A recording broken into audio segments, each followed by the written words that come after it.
ဆိုကိုတရားမနှက်စာစားဖို့စဉ်းစားတော့ရှိတဲ့ GS ကနောက်ကနေချက်ချင်းဆိုသလိုချုံတော်မီပမုတ်တန်းရှည်ကြီးနဲ့ level ကိုထောက်ကချင်းချောက်လိုက်ပါတယ်။ GS ကသူ2018ခုနှစ်ကိုရောက်လာတဲ့ရွယ်ချက်ကဆိုကိုကဘာကြီးကိုမဖြတ်စီအောင်တားဆီးဖို့ဖြစ်ကြောင်းဒါပေမဲ့စူကာဆာရောက်လာပြီးနောက်အချိန်တွေပြောင်းလဲသွားပြီဖြစ်ကြောင်းပြောဆိုပါတယ်။ GS ကဆိုကိုနတ်ဆိုးဘရင်ဖြစ်မလာအောင်ကပတ်ကိုဆွန့်လွတ်ဖို့အနူးညွတ်တောင်းဆိုပေမဲ့ဆိုကိုကတော့ကျင်လာတဲ့နတ်ဆိုးဘရင်ဖြစ်အောင်လုပ်မှာမို့လို့ကပတ်ကိုမဆွန့်လွတ်နိုင်ဘူးလို့ညှင်းဆန်လိုက်ပါတယ်။အဲ့ဒီချိန်မှာပဲဦးလေးဂျူနီချီရိုကမနက်စာယူလာလို့စကားဝိုင်းပြတ်သွားပြီးစကူယိုမီကဆိုကိုဘာလို့ဘရင်ဖြစ်ချင်ရလဲလို့မေးမြန်းပါတယ်။ဆိုကိုကသူဟာဘရင်ဖြစ်လာဖို့မပွားလာလို့အမြဲခံစားမိကြောင်းပြပြနေတော့မှာပဲဝုစ်ရောက်ချက်လာပြီးဦးလေးကြီးကိုနိုင်တင်ခိုင်းကစကားညောင်းလိုက်ပြန်ပါတယ်။ဆိုကိုတို့ဖွဲ့ကဝုစ်ကို time checker ရင်းနဲ့ဘာရီဂျာစီနေလဲလို့မေးပေမဲ့ဝုစ်ကအခုလက်ရှိဖြစ်ပြနေတဲ့အခြေအနေကိုအရင်ပြပြရစေဆိုပြီးပြန်ခေါ်ထုတ်သွားပါတယ်။အပြင်မှာတော့ဒိုင်မဇင်လို့ခေါ်တဲ့ဆက်အုပ်ကြီးတွေကတိုဂျိုမျိုးကိုဖျက်ဆီးနေတာကိုမြင်လိုက်ရပါတယ်။ဒါရီဟာအနာဂတ်မှာအိုမာစီယိုကကဘာကြီးကိုမီးလောင်တိုက်သွင်းဖို့အသုံးပြုခဲ့တဲ့ဆက်အုပ်တွေပါ။သတင်းတွေမှာလည်းကဘာမျိုးကြီးတွေတိုက်ခိုက်ခံနေရကြောင်းပါလာပြီးဒါရီဟာအိုမာစီယိုကကဘာကြီးကိုဖျက်ဆီးခဲ့တဲ့ဖြစ်ရဆိုးကြီးရဲ့အစပါပဲ။ဒီအိမ်မဆိုးကြီးအကြောင်းကိုဆိုကိုကရှင်းပြပါတယ်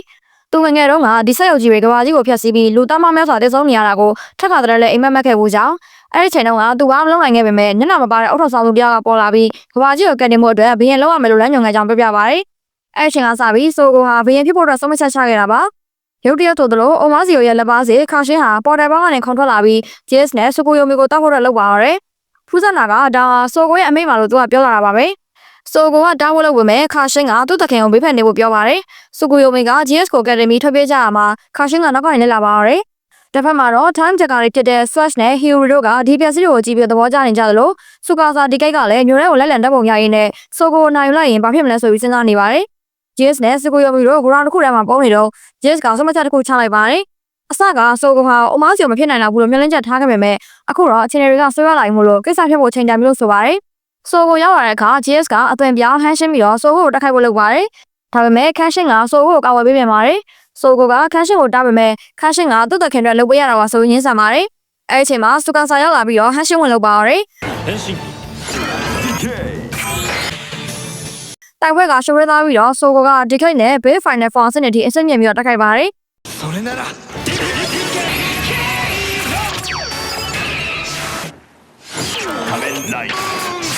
ဒါပေမဲ့စူကာဆာကဒီကိတ်တင်ပြန်မြောင်းပြီးအသာစီးရယူလိုက်ပါတယ်။ JS ကစူကာဆာကိုအကူအညီတောင်းပြီးဇီယိုကိုဆုံးသတ်ဖို့လုပ်ပါတယ်။ဆိုကိုကတော့ JS ကိုကယ်ချင်တာပါလို့ပြောပေမဲ့ JS ကလက်မခံခဲ့ပါဘူး။ Woods ကလည်းဘရင်ဖြစ်ဖို့လမ်းကြောင်းမှာအတားဆီးမှန်သမျှရှင်းပြရမယ်လို့ဆိုကိုကိုဖိအားပေးပါတယ်။ဒါပေမဲ့ဆိုကိုက JS ကိုတတ်ဖို့ဒါမှမဟုတ်ကဘာကြီးကိုဖျက်ဆီးဖို့ဘယ်တော့မှအမိန့်မပေးဘူးလို့ခိုင်မာညှင်းဆန်ပါတယ်။ဒီတော့စူကာဆာကအနာဂတ်မှာဘာဖြစ်မလဲဆိုတာကိုရိုနာသွားကြည့်လိုက်တော့ဆိုပြီးတော့ဆိုကိုနဲ့စကူယိုမီကိုအာဂါသနိုင်ရန်ဖွင့်ပြီးအနာဂတ်စီပို့လိုက်ပါရတယ်။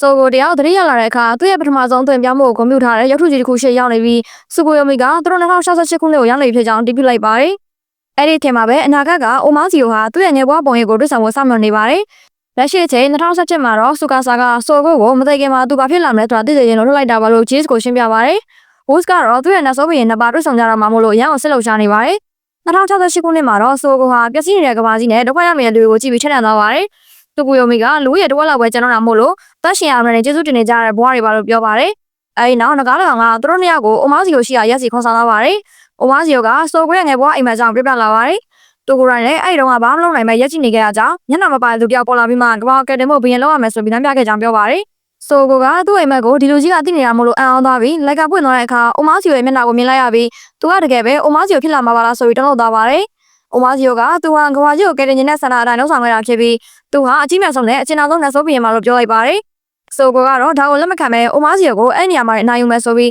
းခံရှင်းပြောင်းလာတက်ခိုက်ပါရတယ်။ finish တိုင်းနဲ့ပြစ်ခတ်ပေမဲ့အိုမာစီယိုကချက်ချင်းအသွင်ပြောင်းပြီးဘာမှဖြစ်ပဲခံရလိုက်ပါတယ်။ဆိုကိုကဒီခိုက်ရဆွမ်းခုကကီဖာနဲ့ရူကီဆွမ်းရတဲ့သုံးမျိုးအဆောင်ကိုတက်ခိုက်ပေမဲ့အိုမာစီယိုကအေးဆေးပဲပြန်လဲတုံ့ပြန်လိုက်ပါတယ်။နောက်ဆုံးမှာတော့အိုမာစီယိုကဆိုကိုကိုရွေးချယ်တာတစ်ခုပေးလိုက်ပါတယ်။မင်းတကယ်ပဲနတ်ဆိုးဘရင်မဖြစ်ချင်ဘူးဆိုရင်တော့မင်းရဲ့ကပတ်ကိုဆွန့်လွတ်လိုက်ပါ။အဲ့ဒါကငါမဖြစ်လာအောင်တားဆီးနိုင်မဲ့တခုတည်းသောနည်းလမ်းပဲလို့ပြောလိုက်ပါတယ်။ပြီးတော့ဆိုကိုအသွင်ပြောင်းလဲပြောင်းအောင်တက်ခိုက်ပြီး2018ခုနှစ်စီပြန်ပို့လိုက်ပါတယ်။ဆိုကိုတရား2018ကိုပြန်ရောက်ချင်းမှာပဲ GS ကိုခါရှင်းလက်ထက်ကနေကတင်လိုက်ရပါတယ်။ဒါပေမဲ့ GS ကတော့ကိုညီမလို့ဘူးလို့ညှင်းဆန်နေတော့မှာပဲ။အဲဒီအချိန်မှာဆိုကိုကထူးခြားတဲ့ဆုံးဖြတ်ချက်တစ်ခုချလိုက်ပါတယ်။သူဟာဘရင်ဖြစ်ဖို့ညီမချက်ကိုဆွန့်လွတ်လိုက်ပြီးဖြစ်တောင်းပြောပြီးတော့သူ့ရဲ့ကပတ်ကိုလေထဲကိုမြောက်တင်ပေးလိုက်ပါတယ်။ GS ကလည်းအခွင့်အရေးကိုလက်မလို့ပဲကပတ်ကိုပြစ်ခတ်ဖျက်ဆီးလိုက်ပါတယ်။ကပတ်ပြက်စီးသွားတဲ့တပြိုင်နက်အနာဂတ်ကအိုမာစီယိုဟာရီမောရဲနဲ့လေထဲမှာပျောက်ကွယ်သွားပြီးမျိုးရဲကဒိုင်မန်စစ်ဆက်ရုပ်ကြီးတွေကလည်းမြောက်ထဲကိုပြန်ဝင်သွားကြပါတယ်။ဆိုကိုကငါကဘာကြီးကိုကတ်တင်ဖို့ဘရင်ဖြစ်ချင်တာအခုငါကြောင့်ကဘာကြီးပြက်စီးမယ်ဆိုရင်တော့ဘရင်မဖြစ်တာမှပိုကောင်းမှလို့ရိုးသားပြောလိုက်ပါတယ်